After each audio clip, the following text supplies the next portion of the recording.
Ever wonder how something just completely flips the script? Like, how did a project starting in a frickin' Berlin bunker with basically just paint suddenly become the place everyone looks to, even eclipsing like MTV for some artists and brands? It's a wild story. For me, it's pure guerrilla magic. Yeah. You know, forget connections, forget fancy studios. This was outsiders, zero plugs, just raw talent exploding in this one specific color-drenched room. That simple setup, that's the real stage now. Okay, I get the passion, but let's put on the analyst hat for a sec. Is it just magic, or is there a specific code at play here? How did this extreme simplicity, one single color, total focus, build this much influence? Right. Brands are chasing their stamp now, maybe more than they chased MTV back in the day. It's crazy. In a music world practically run by robot brains, Mm-hmm. you know, those all-knowing, all-predicting algorithms, Yeah. how on earth did Color Studios not just stay afloat, but become this absolute cultural powerhouse? Right. It's kind of baffling when you think about it that way. You know, Color's the single artist, that insane backdrop, a vibe you just can't fake. What Colors has built feels like pure, unadulterated human magic.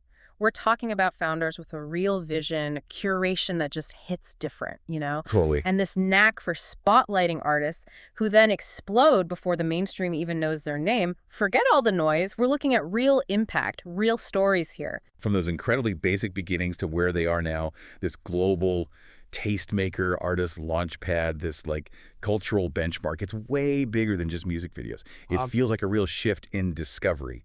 All right, let's start at the beginning then. The origin story. Which sounds, well, about as unglamorous as it gets. Oh, totally. We're talking a tiny studio, Berlin's Funkhaus building. Sure. One source literally called it crummy with cracks and spiders. These guys were complete novices, technically speaking. One founder apparently admitted they had no idea what an XLR cable was, which is, you know, kind of fun now for recording sound. Wow, yeah, that's basic.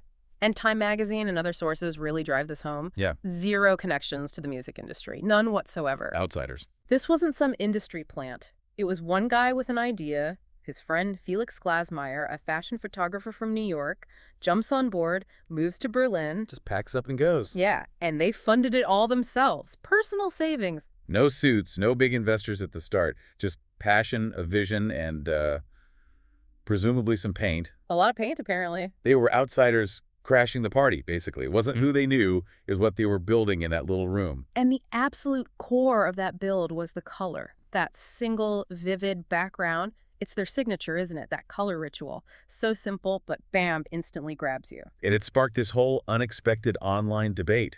People on Reddit go deep, arguing paint versus green screen. It's like a weird niche internet mystery. Uh-huh. Now let's flip the script a bit and talk about what we're calling the anti-algo aesthetic. Yes. The look. The visual presentation of colors is so instantly recognizable, and it's a massive part of how they cut through the endless scroll of online content. That empty monochromatic room, it's the total opposite of the flashy, over-the-top stuff that usually dominates our feeds, right? Oh, completely. And the story behind those backgrounds is actually pretty wild. Apparently, initially, they were literally painting the walls for every single artist. Get out! Really? Yeah, talk about commitment to the bit. Over time, they likely shifted to chroma key. That's a green screen technique, basically. Makes sense for efficiency. But it's not just the color, is it? It's also that intense focus on the artist, the presentation itself. And the format is so pure. No interviews, no behind-the-scenes fluff, just the performance. And while the set is minimal, the artist's styling becomes incredibly important. Their wardrobe often perfectly complements the backdrop, creating these unforgettable visuals. Oh yeah, the coordination is always spot on. They've even teamed up with fashion directors and brands like Burberry to dress artists, showing just how intentional this visual element is. It's not an afterthought. It's like each artist becomes a walking piece of art against this stark canvas. Think about Flo Hio's iconic striped top or Rome Fortune's hat. Those looks became instantly tied to their colors performances, almost part of their artistic identity. Totally iconic. What feels like the heart of it all, this human magic of artist curation. Brandon Payano, one of the A&Rs that colors, seems like a prime example. This guy isn't just crunching numbers. He comes from a music journalism background. Apparently just cold emailed them way back. It shows it wasn't about industry clout. It was the idea, the format, the talent they showcase. That's the magic. Bypassing the old guard. which tells you something right away. He's got a deep, ingrained passion for music that goes way beyond surface-level metrics. Exactly. And Payano himself stresses how vital his personal taste is to what they do. He's not just looking at what's trending. He's actively out there discovering about 5 new artists every single week. 5 a week? Wow. Yeah. That's an insane level of dedication to finding what's next. He brings his U.S. perspective, which then blends with the ears of curators in London, Paris, and Berlin. It's this truly international mix of, human intuition that shapes who gets featured. And that global blend is so key. It's not about chasing fleeting viral moments. It's about finding those distinctive, new artists and original sounds. Think about artists like Brunettes. They were on Colors before they blew up in the mainstream. They're not following the wave, they're kind of creating it. Totally creating it. And what's fascinating is how Colors acts as a genuine launchpad. Mahalia's career, by her own account, skyrocketed after her Colors session. And I remember that one. It's huge. And it's not just talk. The data actually backs it up.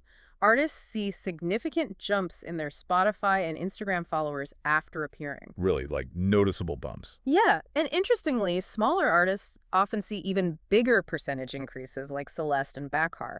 We're talking about a median jump of around 1,000 more Spotify followers and 2,500 more Instagram followers in the week right after their feature. Okay, that's real, tangible impact. That's real organic growth driven by genuine discovery, not just algorithmic pushes. That's huge.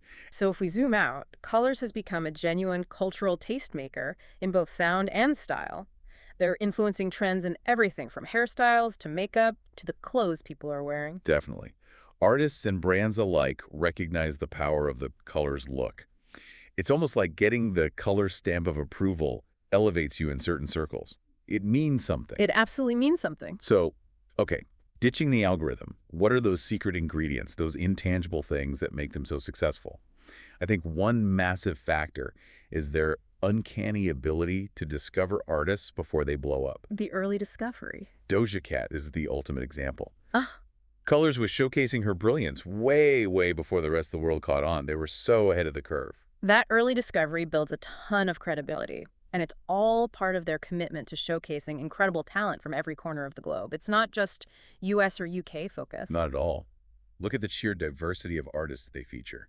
Brunette from Armenia, the soulful sounds of Blick Bassi from Cameroon, Yamé, who blends his French and Cameroonian roots. The enigmatic Pale J, Bree Steves bringing her Philly flavor, the UK's Pip Millett, the incredible live energy of the Teskey brothers from Australia. And even spotlighting Sudanese artists like Samani Hadjo and Flipter, Gaida, El Mien, and exploring regional gems like Vietnamese Bolero. They are truly a global platform for groundbreaking voices. That global reach is fundamental to their identity, I think. And this is where it gets really interesting. They often get artists to perform tracks that haven't even been released as singles yet. Ah, the exclusivity factor. Exactly. That creates this incredible sense of you saw it here first for their audience. You're getting a unique, often exclusive performance of a song you can't find anywhere else in that exact form. Talk about creating a loyal fan base. They're not just a faceless platform, they're a brand with a distinct personality and a real commitment to delivering an emotional experience that goes way beyond just functional music discovery.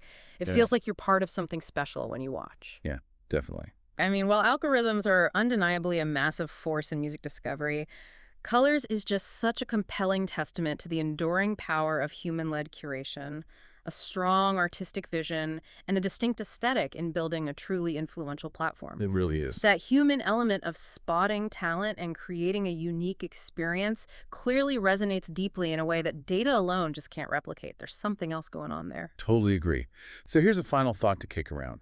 In this world of just endless stuff, endless connection, is the real magic of Colors simply its fierce simplicity, its focus just on the art? Does it prove that sometimes all you need is one bold color and the guts to be different? Something to think about.